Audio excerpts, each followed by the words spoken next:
ఇప్పుడు అన్ని ఊర్లలో చావో మూవీ రెస్పాన్స్ అయితే రచ్చ లేపుతుందని అయితే చెప్పొచ్చు. చావో మూవీ వచ్చేసి ఛత్రపతి శివాజీ గారి కొడుకు సంభాజీ మహారాజ్ యొక్క జీవిత చరిత్ర ఆధారంగా ఈ మూవీ అయితే తీశారు. అసలు ఈ మూవీ ఇంత పెద్ద హిట్ అవుతుందని ఎవరు ఊహించి ఉండరు. మరోవైపు కలెక్షన్స్ అయితే బాక్స్ ఆఫీస్ అయితే నింపుతున్నాయి అని చెప్పొచ్చు.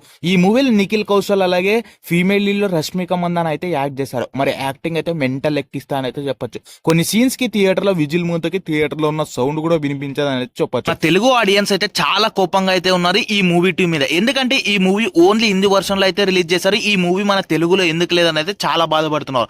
ఆల్మోస్ట్ ఈ మూవీ అన్ని లాంగ్వేజ్ లో కూడా రిలీజ్ చేసే అవకాశాలు అయితే ఉన్నాయి. ముందర రిలీజ్ అయిన 5 days కి ఈ మూవీ 171 crores అయితే కలెక్ట్ చేసినట్టు తెలుస్తుంది. అలాగే ఇండియా మొత్తం కలెక్షన్స్ లో 200 crores కలెక్షన్స్ కి దగ్గర ఉన్నట్లయితే తెలుస్తుంది.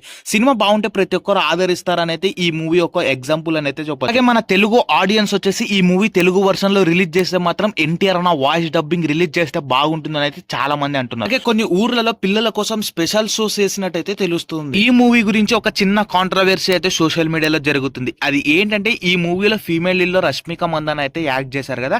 రష్మిక మందన గోల్డెన్ లెగ్ అని అయితే మరికొందరు అంటున్నారు. మరికొందరు అయితే అవేమి కాదు, డైరెక్టర్ రాసిన స్క్రిప్ట్ అలాగే వారి యొక్క యాక్టింగ్ రెస్పాన్స్ మాత్రమే మూవీ సక్సెస్ ని డిసైడ్ చేస్తాయని అయితే అంటున్నారు. కారణం ఏదైనా ఒక మూవీ సక్సెస్ అయితే చాలు. మరి ఇలాంటి అప్డేట్స్ అండ్ మరిన్ని రివ్యూస్ కోసం మన ఛానల్ ఇప్పుడే లైక్ చేసి స్టే ట్యూన్ అయి ఉండండి.